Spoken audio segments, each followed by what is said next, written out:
Hello student, स्वागत है आपका एक और नए वीडियो में। आज हम सैमुअल रिचर्डसन की फेमस नॉवेल पैमेला की समरी को अच्छी तरीके से समझ रहे हैं।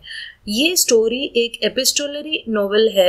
एपिस्टोलरी नॉवेल एक ऐसी नॉवेल होती है जिसमें नॉवेल के जो कैरेक्टर्स होते हैं वो एक दूसरे को लेटर्स लिखकर अपनी कहानी सुनाते हैं।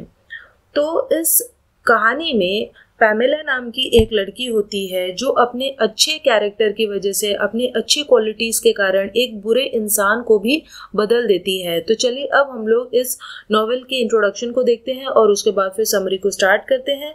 जैसा मैंने आपको बताया, ये एक एपिस्टोलरी नॉवेल है जिसे 1740 में पब्लिश किया गया था और इसे एक कंडक्ट लिटरेचर भी कहा जा सकता है। इस नॉवेल को कंडक्ट लिटरेचर का मतलब होता है एक ऐसा वर्क या ऐसी नॉवेल जो रीडर्स को बता रही है कि कैसे कंडक्ट करना चाहिए, कैसे बिहेव करना चाहिए समाज में, खास तौर पे शादी से रिलेटेड क्या क्या लॉज को हमें फॉलो करना चाहिए।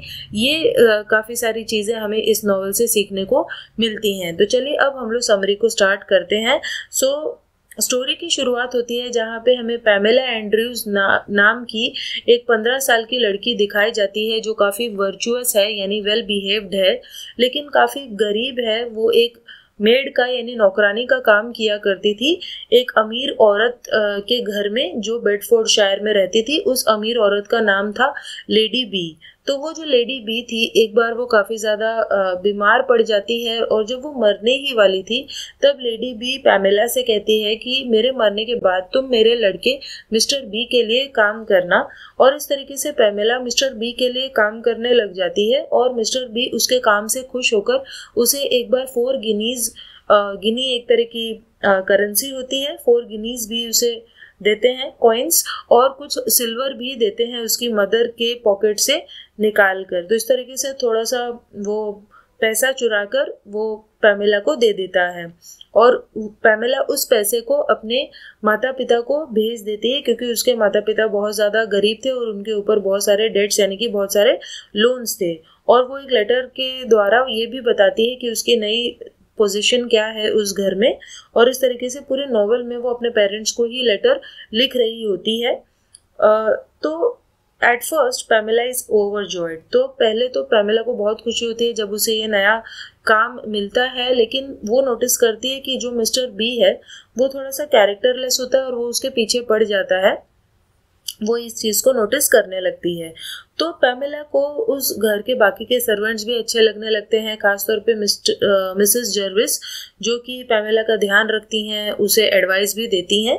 लेकिन धीरे धीरे जैसे पैमेला उस घर में ज़्यादा समय बिताने लगती है, वो नोटिस करती है कि मिस्टर बी पूरी तरीके से उसके पीछे पड़ गया है और अग्रेसिव एडवांसेस उसकी तरफ बढ़ा रहा है, यानी कि उसका कैरेक्टर सही नहीं था। वो उसे बहुत बार किस करता है उसकी परमिशन के बिना, और एक बार तो वो पैमेला की अलमारी में छुप जाता है और उसके अंदर से उसे देखता है। And although Mr. B keeps promising Pamela a new role working for his sister Lady Davers at her estate, यानी कि मिस्टर बी बार बार प्रॉमिस करता है पैमेला को कि तुम मेरी बहन के लिए काम करना। उसकी बहन का नाम होता है लेडी डेवर्स जो कि वहीं आसपास रहती थी, लेकिन वो कभी भी अपनी बहन के पास पैमेला को भेजता ही नहीं है क्योंकि वो पैमेला की तरफ अट्रैक्टेड था। Eventually Pamela decide she must go back to see her parents to get away from the aggressive mister B. और इस तरीके से पैमेला डिसाइड करती है कि उसे अपने पेरेंट्स के यहाँ चले जाना चाहिए ताकि वो अपने वर्च्यूज, अपनी गुड क्वालिटीज, अपनी वर्जिनिटी को बचा ले, नहीं तो मिस्टर बी कहीं कुछ कर ना बैठे। तो मिस्टर बी ये क्लेम करता है कि वो पैमेला की शादी अपने चैपलिन, अपने नौकर मिस्टर विलियम्स से करना चाहता है और इसीलिए वो पैमेला को एक घोड़ा गाड़ी, एक कोच लेकर भेज देता है और कहता है कि तुम अपने पेरेंट्स के यहाँ जा सकती हो ताकि तुम परमिशन ले सको उनकी कि वो अपनी परमिशन दे दे कि तुम मिस्टर विलियम्स से शादी कर लो, इसलिए तुम अपने पेरेंट्स से मिलने जा सकती हो। लेकिन पैमेला को बाद में पता चलता है कि वो आदमी जिसके ज़रिए वो अपने पेरेंट्स को लेटर भिजवाया करती थी, उस आदमी का नाम जॉन था। वो एक्चुअली उसके लेटर्स जो वो अपने पेरेंट्स को लिखती थी, वो सारे लेटर्स जॉन मिस्टर बी को दे दिया करता था और मिस्टर बी उनको पढ़ लेता था और उसे सब कुछ पता चल जाता था जो भी पैमेला ने उन लेटर्स में लिखा होता था। और इस तरीके से वो जो लेटर्स थे वो उसके पेरेंट्स के पास पहुंचते ही नहीं थे और मिस्टर बी जो था वो पैमेला को घर भेजना ही नहीं चाहता था।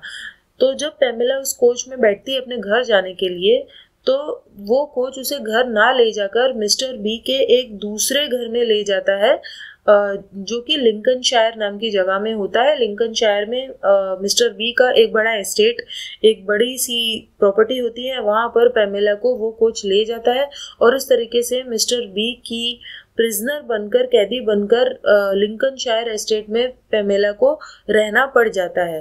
तो लिंकनशायर में पैमेला को एक बहुत ही क्रूअल औरत, बहुत ही खराब औरत मिलती है जिसका नाम होता है मिसेस जेवकिस।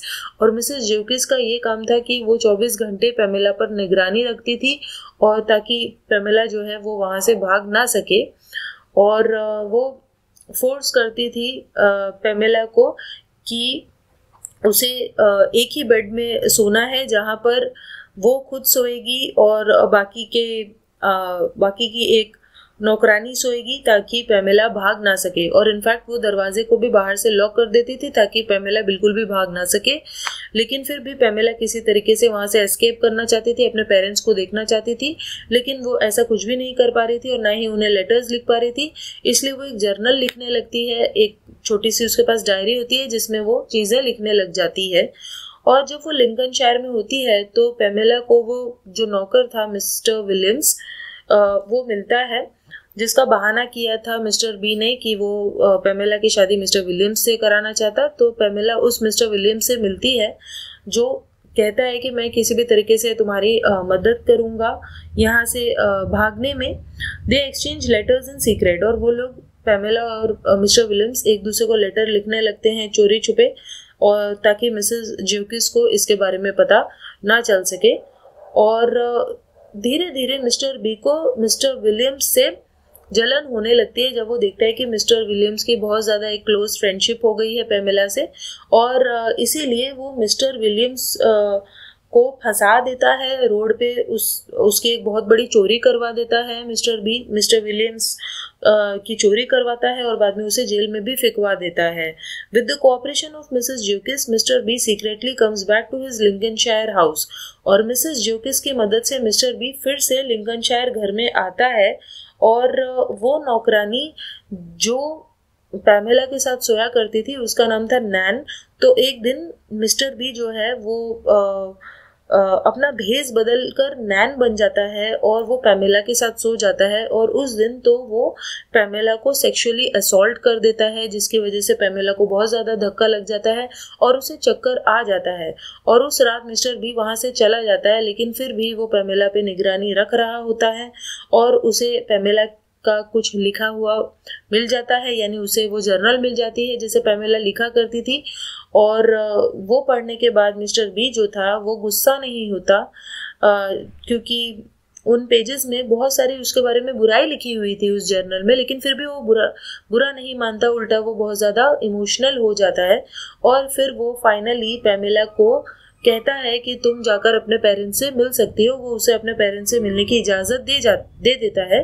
तो पैमेला एक कोच पकड़ती है ताकि अपने पेरेंट्स से मिलने के लिए जा सके, लेकिन जब वो जा रही होती है तो बीच रास्ते में ही उसे एक लेटर मिलता है जिसमें मिस्टर बी ये लिखता है कि वो बहुत ज़्यादा उससे प्यार करता है। Surprisingly Pamela realizes that she doesn't hate mister B. Pamela भी रियलाइज करती है कि इतना सब होने के बावजूद वो मिस्टर बी से नफरत नहीं करती, और क्या पता उसे मिस्टर बी हैंडसम लगे और इसीलिए वो वापस जाती है उससे मिलने के लिए।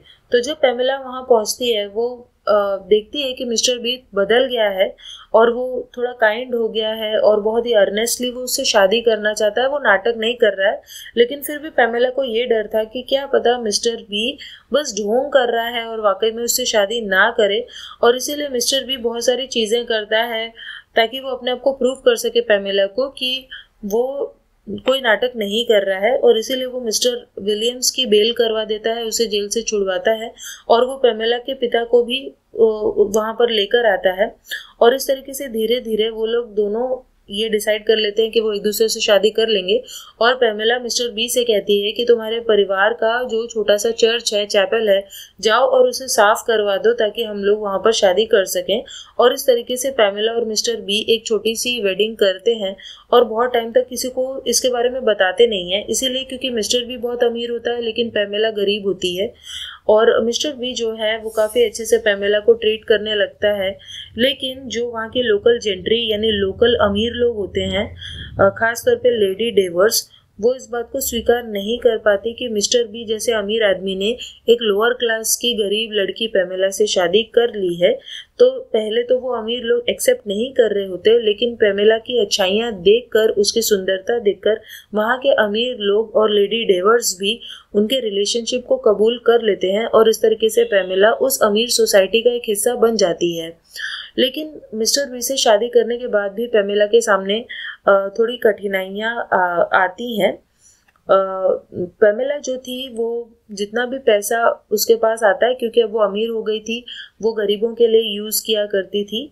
सो वो अपने पेरेंट्स को भी इनकम भेजा करती थी ताकि उसके पेरेंट्स भी अपना डेट, अपने लोन्स वगैरह चुका दे। तो उसकी जो मैरिज थी वो काफ़ी हैप्पी थी, काफ़ी खुशहाल लाइफ चल रही थी। लेकिन जैसा मैंने बताया, थोड़े बहुत उसके सामने प्रॉब्लम्स आ रहे थे। तो उसके सामने ये चैलेंज आता है कि उसे पता चलता है कि जो मिस्टर बी जो था वो एक दूसरी औरत सैली गॉडफ्रे के साथ इन्वॉल्व था और उस औरत सैली गॉडफ्रे के थ्रू मिस्टर बी की एक लड़की भी है, चाइल्ड है, जिसका नाम है मिस गुडविन। तो पेमेला इस चीज़ को लेकिन एक्सेप्ट कर लेती है और वो कहती है कि हम उस बच्चे को रख लेते हैं, अडॉप्ट कर लेते हैं, इसलिए क्योंकि सैली गॉडफ्रे एक दूसरी शादी कर चुकी थी। और इसीलिए पेमेला और मिस्टर बी डिसाइड करते हैं कि वो मिस गुडविन, वो जो बच्ची है, उसको अडॉप्ट कर लेंगे।